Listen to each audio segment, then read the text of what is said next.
Geral, os dilemas dialéticos. E agora a gente vai ver o primeiro dele, que tem relação com a modulação emocional, que vai ser o da vulnerabilidade à autoinvalidação. O paciente costuma acontecer aqui no extremo.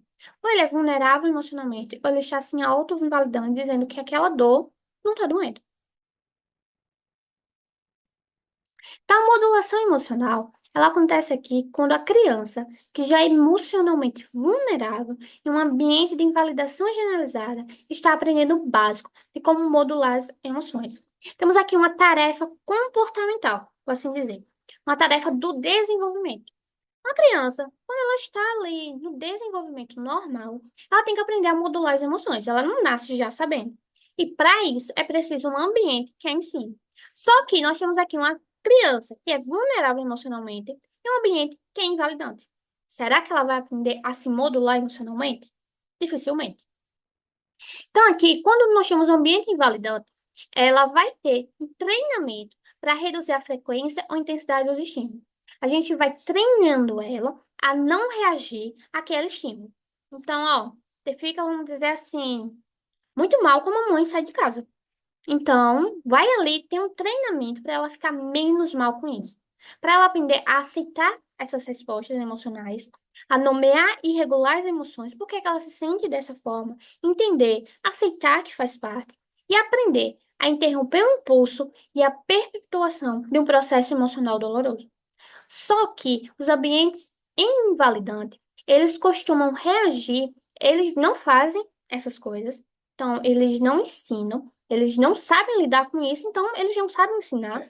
E as expressões emocionais, elas são recebidas com baixa tolerância, com julgamento severo e rótulos pejorativos, como se sempre você estivesse errado. Não, eu que não sei lidar com você. E aqui, esse paciente acaba, diante disso, sendo levado ou de um lado a vulnerabilidade emocional ou do outro a autoinvalidação. A vulnerabilidade emocional vai ser que os ventos mais leves vão desencadear surtos e experiências totais de medo intenso, vergonha, culpa, tristeza, raiva ou outras emoções dolorosas. Não é apenas que algo está doente. Eu estou totalmente mal. Não é uma parte de mim que está mal. Eu estou totalmente mal. Não é a parte de mim que está envergonhada. Eu estou totalmente envergonhada. E é qualquer coisa que me faz sentir dessa forma. Então, aqui a gente já começa a perceber aquelas questões de biológica. A sensibilidade emocional, o lento retorno à base, a amplitude da reação. E do outro lado, nós temos a autoinvalidação, onde, imitando as figuras invalidantes de um ambiente, o indivíduo julga e rotula severamente suas próprias respostas emocionais, se autolesiona verbal e cruelmente. Então, de um lado, nós temos o paciente que tem uma experiência total de uma emoção desconfortável, e do outro, uma invalidação total. Não tem um meio termo. Há até uma medida de esperança implícita nas autocríticas. Se você não fosse tão estúpido, fraco, incompetente, poderia gerenciar sua vida melhor. Então, se você não fosse você, a vida poderia ser melhor. Em muitos casos, os pacientes alternam entre os dois. Ao internar-se entre esses dois canais, não há novo aprendizado de um caminho intermediário, que poderia incluir autoconsciência, autocompaixão, autovalidação e ou meios habilidosos para modular emoções. Ele alterna tão rápido entre um e o outro que ele não aprende a lidar. Ele só fica alternando. Mas ele não sabe como viver de uma forma que ele aguente aquela dor, que ele tipo, está vulnerável emocionalmente e ele tolera aquele desconforto, se regule, ou então na autoinvalidação que ele aprenda a se validar, a ter consciência que é passageiro. Os objetivos na terapia, nós temos aqui objetivos tanto para diminuir o problema como para aumentar as habilidades. Na vulnerabilidade emocional, é diminuir a reatividade emocional e aumentar seu antídoto, a modulação emocional.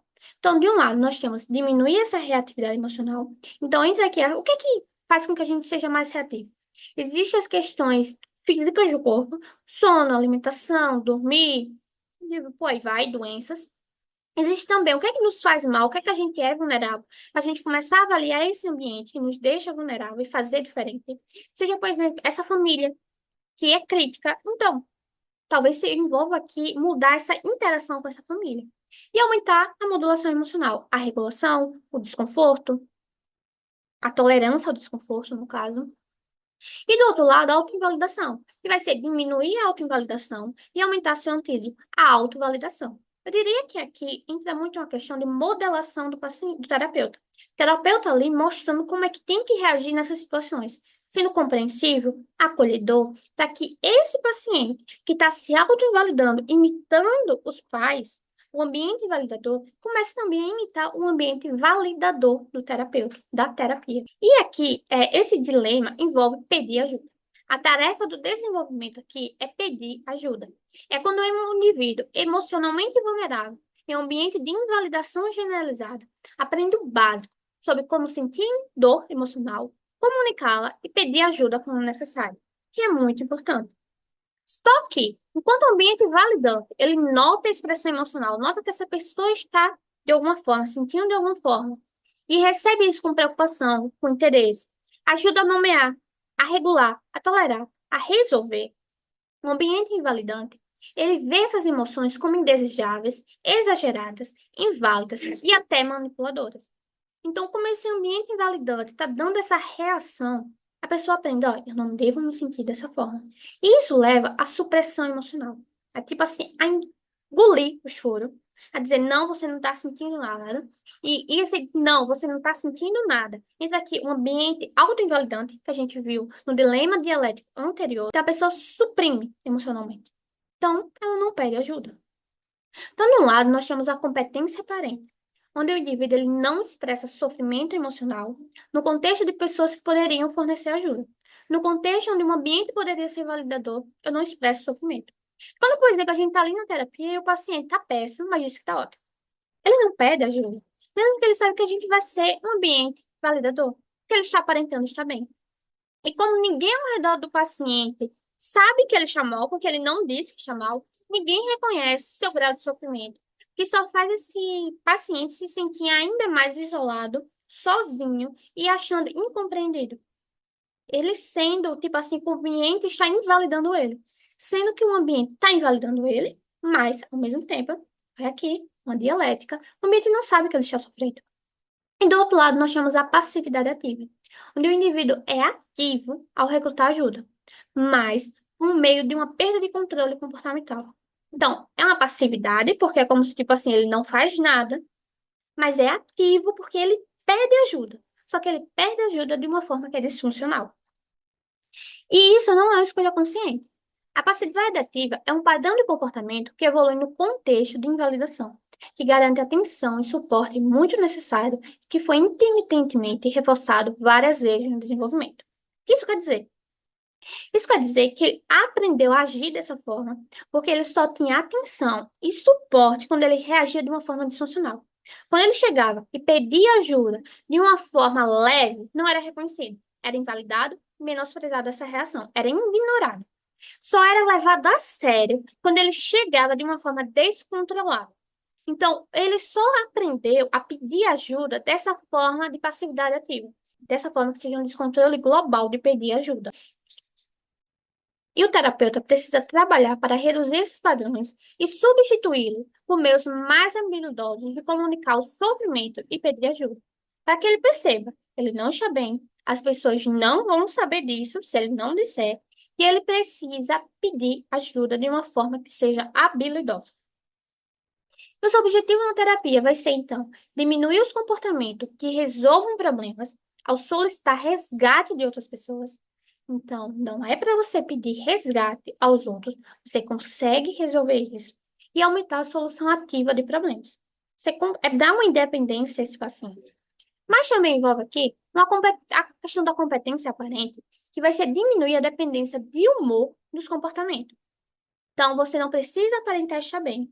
Você pode também agir independente desse humor e aumentar a comunicação precisa das emoções. Como é que você está se sentindo? Os outros não vão saber se você não disser. Temos aqui a tarefa comportamental do processamento de perda e trauma. Como é que lida com perda e com trauma? Uma situação muito ruim. O indivíduo emocionalmente vulnerável que está aprendendo o básico de como gerenciar e processar perdas e traumas em um ambiente de invalidação. Então, ele não aprende. O ambiente é invalidante. Ele não ensina. Diante da perda e trauma, o ambiente invalidante ele é solidário, ajuda a reconhecer e processar.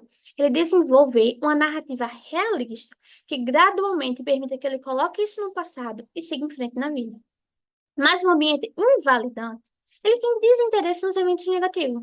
Ele diz que esses eventos, ou eles não aconteceram realmente, ou então eles não foram tão graves. Então diz, ó, você está mentindo. O que você está me dizendo não é importante. Não aconteceu dessa forma. Você não está me dizendo o que realmente importa.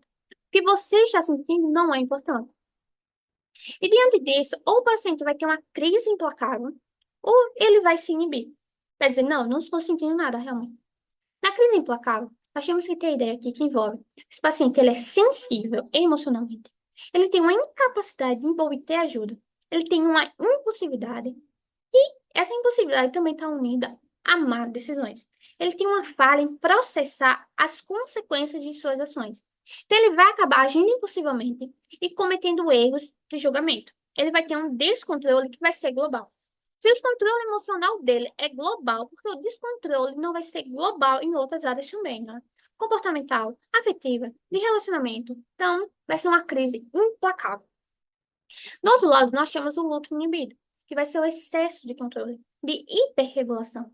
Ele evita automaticamente os sinais relacionados ao que causou o trauma. Ele tenta escapar o mais rápido quando ele entra em contato com esses sinais e ele bloqueia e apaga da memória.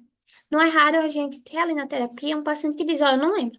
Aconteceu tal coisa, tal ideação suicida, praticou tal ato lesivo, e ele não lembra o que aconteceu. Ele não lembra como ocorreu. E entra aqui análise em cadeia para relembrar isso, para fazer com que ele tolere o desconforto daquela situação e também para que sirva como se fosse, acaba servindo, né? Não é o nosso objetivo geral, mas acaba servindo como uma questão de punição, não é punição exatamente, mas como uma coisa, uma situação do tipo, ó, a gente vai ter que enfrentar isso. A gente não pode apenas falar de coisas boas em terapia. Você não quer falar sobre essa coisa de ruim, mas eu preciso falar dessa coisa que é ruim. A gente não pode apenas falar sobre coisas boas, coisas que você quer falar. A gente também precisa falar dessas coisas ruins que você não quer falar. Para que a terapia não acabe incentivando esse luto inibido, para que ele não processe as coisas. Então, os objetivos de uma terapia vai ser diminuir comportamentos que geram as crises, então diminuir os comportamentos que levam que ele tenha crises, porque aqui é uma questão de escalada. Ele começa bem, ele não pede ajuda, aí ele não pede ajuda, e porque ele não pede ajuda, ele vai fazendo os comportamentos ainda, vamos dizer assim, escalonáveis, para piorar a situação, para poder pedir ajuda, e aí ele tem uma crise. Aumentar a tomada de decisões realistas e o julgamento, e no luto ilimido, diminuir o luto e aumentar a experiência emocional, para que ele consiga enfrentar o que realmente ele está sentindo e não acabar inibindo ele até que aquilo saia de uma forma disfuncional.